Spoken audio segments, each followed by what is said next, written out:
సిద్దిపేట జిల్లా ప్రభుత్వ జనరల్ హాస్పిటల్లో కాంట్రాక్ట్ సిబ్బంది ధర్నా నిర్వహించారు. కాంట్రాక్ట్ పద్ధతిలో పనిచేస్తున్న సిబ్బందికి 5 నెలల నుండి జీతాలు ఇవ్వకుండా కాంట్రాక్టర్లు ఇబ్బందికి గురిచేస్తున్నారని మండిపడ్డారు. చాలని జీతంతో పనిచేస్తుంటే కాంట్రాక్టర్ 5 నెలల నుండి జీతాలు ఇవ్వలేదంటూ వారు ఆగ్రహం వ్యక్తం చేశారు. ఇప్పటికైనా పెండింగ్ జీతం చెల్లించాలని, లేని పక్షంలో ఆందోళన ఉధృతం చేస్తామంటున్న సిబ్బందితో మా ప్రతినిధి Mallareddy face to face. Contract కార్మికులు ధర్నా నిర్వహిస్తున్నారు. వీళ్ళు ఈ ధర్నా నిర్వహించగల కారణాలు ఏంటి, వీళ్ళ యొక్క ప్రధాన డిమాండ్లు ఏమున్నాయి అడిగి తెలుసుకున్నాం. అమ్మ చెప్పండి, మీరు ఎన్ని రోజుల నుంచి పనిచేస్తున్నారు? మీరు మొత్తం ఎంతమంది ఉంటారు? నేను సెక్యూరిటీ 8 సంవత్సరాలు అవుతుంది పని చేయబట్టి. ఎప్పుడుగా ఇదే గోల, ఇదే జీతాలు ఇయ్యక మమ్మల్ని ఇబ్బందులు అవుతుంది.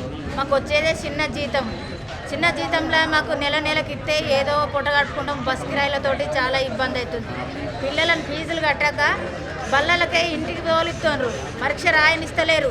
ఇళ్ళ కిరాయికున్నోళ్ళని వాళ్ళని కాల్ చేయమంటున్నారు. మాకు చాలా ఇబ్బంది అవుతుంది. ఇట్లా ఒక 10 సార్లు వాళ్ళు చెప్పిండ్రు. వాళ్ళ మాట చేసినాం, మేము విన్నాము. విని కూడా ఇందాక మొన్న లాస్ట్ ఫైనల్ 15 రోజులు ఆర్డర్ పెట్టిండు. 5 తారీఖు నాడు ఖచ్చితంగా ఇస్తా అంటే కూడా 15 రోజులు సపోర్ట్ చేయలేదు. ఏదో చేసినాం, అందరి సమయం ఒక్క తిరిగి ఉండదని.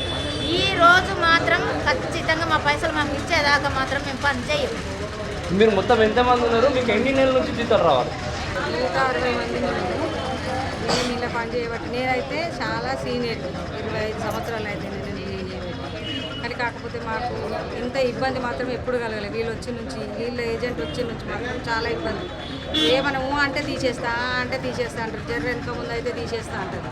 కానీ జీతాలు మాత్రం ఇవ్వడానికి వాళ్ళకు చాలా ఎన్నిసార్లు వాళ్ళని అడిగినా కొద్దీ టైంలు పెట్టారు. 5 సార్లు టైంలు పెట్టారు.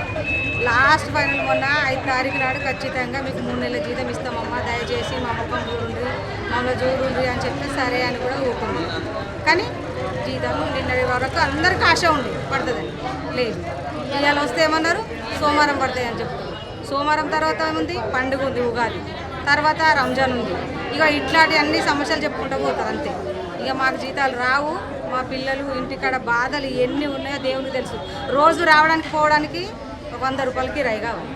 అందుకోసమే నేను మీకు ఖచ్చితంగా దాదాపు కూర్చున్నాము. మా జీతాలు మాకు చెల్లించే వరకు మేము కూర్చుంటాం.